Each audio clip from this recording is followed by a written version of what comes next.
xildhibaanadan oo ka mid ah baarlamaanka dowladda Puntland ayaa muddooyinkii dambe kormeerayay xaaladda guud ee gobolka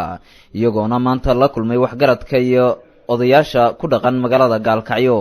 xildhibaanada ayaa u kurgalayay xaaladda amni ee gobolka Mudug iyo degmada Gaalkacyo iyo sidii ay wax uga ogaan lahaayeen abaaraha ka jira Soomaaliya iyo sida ay u saameysay gobolka Mudug. kulankan ayaa ka mid ahaa kulamo isdaba joog ah oo xildhibaanadu la yeelanayeen maamulka gobolka kan degmada iyo maamulka booliiska sidii ay wax uga ogaan lahaayeen xaaladaha ka jira gobolka Mudug. ugu horeynaya waxaa goobta ka hadlay xildhibaan Cabdixakiin Macalin Daahir isagoona sheegay inay xogtan la hortagi doonaan cidda ay qusayso. xildhibaanadu soo jeediyeen sida sharafta looga jawaabay aad bay u mahadsan yihiin. muhiimaddu waxa weeye in la iska warqabo mar haddii xildhibaanadu shaqadoodu waxay ka soo bilaabeen iyagoo inala wadaagaya xaaladda jirta ee ah amni darrada iyo abaarta colaadda iyo abaarta jirta waxay macnaheedu tahay inaan ogaano xaaladuhu habba meesha ay kala yihiin. waxaanu ka soo bilownay horta dhammaan abaarta dalka Soomaaliya oo dhan bay ka jirtaa khaasatan ha ugu badnaata Puntland. annagu haddaan nahay golihii wakiilada gobolka Mudug oo runtii aanu rabnay inaan wax badan inala xogdaysano oo inala qaabayno waxa weeye waxaanu ka soo bilownay bacadweyn guddigeedii baa riboorkii noo sheegay cagaaran baan ku soo xijinay Gaalkacyo laftirkeeda maamulkeedii iyo hawsheedii xogtii aanu ka soo helnay bacadweyn baanu waxaanu ula kuurgalnay oo weydiinay sida hadda biyo dhaamiskaas oo kale maadaama ay biyuhu yaraayeen baana waxaanu weydiinay qaabkii loo qaybiyey oo maamulku soo qaybiyey iyadeena si degan baana loogu shaafiyey. qaar ka mid ah waxgaradkii ka soo qaybgalay kulankaasi ayaa iyana ka warbaxshay xaaladaha ka jira gobolka oo ay ka mid ahaayeen colaadaha iyo abaaraha ku dhuftay Soomaaliya iyo sida ay u saameeyeen gobolka. waxa weeye gobolkan Gaalkacyood dadna beelaa la yiraahdo waa ku hareeraysan yihiin dadna waxa la yiraahdaa degmooyin oo degmooyinka wax loogu dhiib dadkii magaalada ku soo guuray oo beelaha ahaa xoolana wuu aroori waayay waxay iibsadaanina ma jiraan oo dunya u iibsamaysa ma jiraan. haddaad hadda rabtaanina indhiheenaasaan idin soo saarahaya beela dhan oo dunyadoodiina dhulka taallo wax ayagiina dhulka yaalin ilaahayna been u sheegi maayo qaar baan xabaal ilaah waxba idinka sabamayo dadka qaar baan xabaal baahi iyo jiro. haddii marka xildhibaanadii aad tihiin waxbaan xambaarinaynaa baad tidhaahdeen oo ballan baad halkan ka jeediseen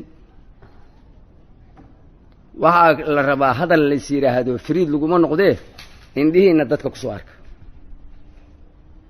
waa idinka haynaynaa maatadaan idin tusaynaa waxa waddanka yaallaan idin tusaynaa idinkaaba ooyi doona. waxaan marka leeyahay meeshaan masuubadaasaa ka dhacday ilaahay weynaa baana ummaddaasu u baahan tahay wanaagga aad ku dhawaaqaysaan waa xambaaraynaa aad leedihiinna insha allah ka khayr waa idinka mahadnaqaynaayo dee qayldhaan baan geynaynaa baadna tidhaahdeen laakiin nin baa waxaa la yidhi baahan yaa nin ku soo hoyday waagii cunnada aan la haysane geela iyo ariga iyo la maali jiray ilaa aweysinkiibuu ku dheereeyey waana baahna war hebel caanaha u toosbiyo hebel noolba toosi buu yidhi. dad nool oo lagu meel gaaro oo waxay ku meel gaaraaneen maantay ay haystaanin gobolkan ma jidho xaqiiqda runtaa waa sabtaa.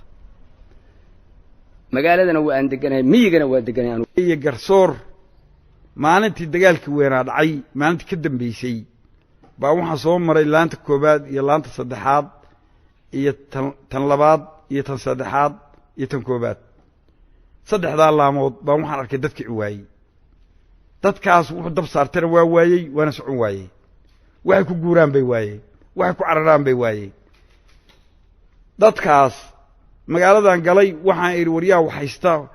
raashin reer bareer ha la saaraa idhi ama labadii reer bareer waxa siiyeen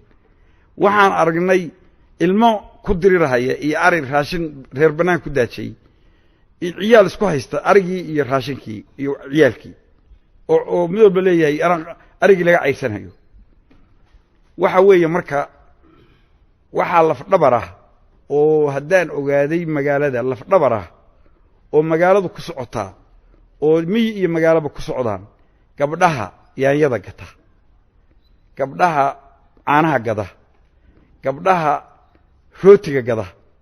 gabdhaha suuqlayda ah baa laf dhabar ah gaalka anigoo aan ku talinayn oo anigu marnaba dagaal iyo dhib marnaba taageerin marnaba doonayn magaaladan waa dhibanta shalay waxaan hadda aad soo arkadaan dhagixii gedgaduudna awal ciid bay ahayd oo gabdhaha qudaarta waxaa loo soo marin jiray gaariyoolka dhagixii gedgaduudnaa oo guryaha shubka lagu dhisi jiray shalay meelo lagu dejinayaanu aragna waa soo fiirin waxaa weeye haddaad magaaladana su-aasheen magaaladu labada garba 18 sano bay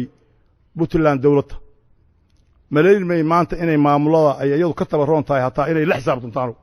waxaan jecelahay oo ku talinayaa oo fakirka haddaad su-aasheen idinku waa khayr qaba magaaladan waxay u baahan tahay tala caqli leh dad islaam oo wax garanaya culimo nabadoonno dadkii ka talin jiray markii xaaladeedu adkaato oo dadka kanu hadda sida odaygii ugu horreeyey odayaashayada ninka hadlay wuu sheegay colla maaha nabadna maaha magaalo dad wada dhashay oo labadii bakhaar midna la leeyahay hala buuxiyo midna faaruq yahay iyagaaba isla jabay oo isla dhimay xildhibaan cabdulqaadir farax bootaan oo ka mid ah xildhibaanada baarlamaanka puntland isla markaana hogaaminayay xildhibaanadan ayaa isna goobtaasi ka hadlay howlaha aanu u nimi oo hadda adinka odayaasha ah aanu idinku yeeray allah idin sharfo waana sharafteen waadna ajiibteen waa noogu timaadeen waxay tahay arrintaasi laba arrimood ayaa ugu waaweyn labadaas mid waxaa weeye amniga magaalada gaalkacyo ama degmada gaalkacyo oo dhan xaaladeedu wixii ay idin aragti aad ka qabtaan meesha ay marayso iyo wixii maxaanku idhaha tala aad ka dhiibanaysaan iyo waxay idinla tahay midna waxaa weeye maxay waxaa ka soo baxay oo ay kasabtay abaarta daba dheeraatay oo waddanka o dhan ku habsatay oo weliba dhanka kan mudug markii hore abaarihii hore dhici jiray ay ugu yaraayeen haatanse aada moodo inay gobollada waddanka o dhan ay ka saman yihiin gobolkuna uu kala mid yahay arrintaas iyada saamaynta ay ku yeelatay bulshada gobolka reer miyiga reer magaalka saamaynta ay ku yeelatay iyo waxaa idinla tahay wax ka qabadkeeda walow kolleyba dawladdu wixii tillaabooyinkii ku aadanaa intii karaankeeda ahaa ay qaaday iyadana inaanu iska waraysanno oo aada nooga warbixisaan ayaanu halakan idin ma rabin markii hore inaan galo laakiin arrintani waxay ka baxaysaa idaacadaha iyo miidiyahay ka baxaysaa odayaasha warkooda waa muhim wixii ka jira in wax laga caddeeyana waa loo baahanyay sida ay soo tihiin haa colaadan soo noqnoqotay cidna faa'iido uma ah annaga iyo dariskeen iyo ummadda soomaaliyeed meel kastoo ay joogto mid dan iyo dan uma ah laakiin meelo badan oo waxaa jiraya dee colaadda kolleyba waxaa weeye laba qof haddii ay wax isgaarsiiso midun baa gardarrado ka imaanaysa si kasta ha u dhacdo colaadaa dhacay colaadihii dhacay xaqaa'iqeeda marka aanu ka dawlad ahaan ka warqabno ognahay waxa weeye looma sinayn hurinteeda looma sinayn nabad raadinteedana xataa looma sinayn hurinteedana looma sinayn nabad raadinteedana looma sinayn waa wax la ogyahay puntland dagaalka ka qabsaday aaggan ugu yaraan 15 weerar baa qabsaday 15 weerar oo dhacay mid kaliya oo iyadu ay qaaday ma jirin odayaasha waxaa la rabaa wixii jira oo ah wixii dhacay inay taabtaan xaqaa'iqeeda marka ka dawlad ahaan baanu jawaabtii u bixinayna intaa oo weerar mid kaliya dawladda Puntland ma qaadin ciidankeedu ma qaadin ma fawdeen xataa xakamayn iyo nabad ku joojin iyo horistaag bay ku jirtay kow jidka dheer Soomaaliya burbur baa ku dhacay intaasoo dhowr iyo 20 sano intaa oo bulshadu isdilaysay oo civil war jiray la iska gardaraado ama yaa la iska gardaraane qolo xiratay iyo group xirtay iyo beeltir la mari maayo iyo tuulo tir baawar mari mayso midna ma jirto hadda ka hor oo ay dariskeennu taa iyada ay bilaabeen jidka dheer inagu maynan xiran jidka dheer waxaa xiray galmudug baa xirtay marka jidadka la xiray oo magaalada dhexdeeda ah candhamaydle iyo tareelle intuu dheerragay la yaabo iyo bakhaarada dhexdooda hamar oo jidadka hadda hala fulo kii camuumiga ahaa ee ummadda ka dhaxeeyey inta la xirto ay Puntland yeesho cidda ku talinaysaa haddee waa cid aan ka garnaqin xaaladda dhabta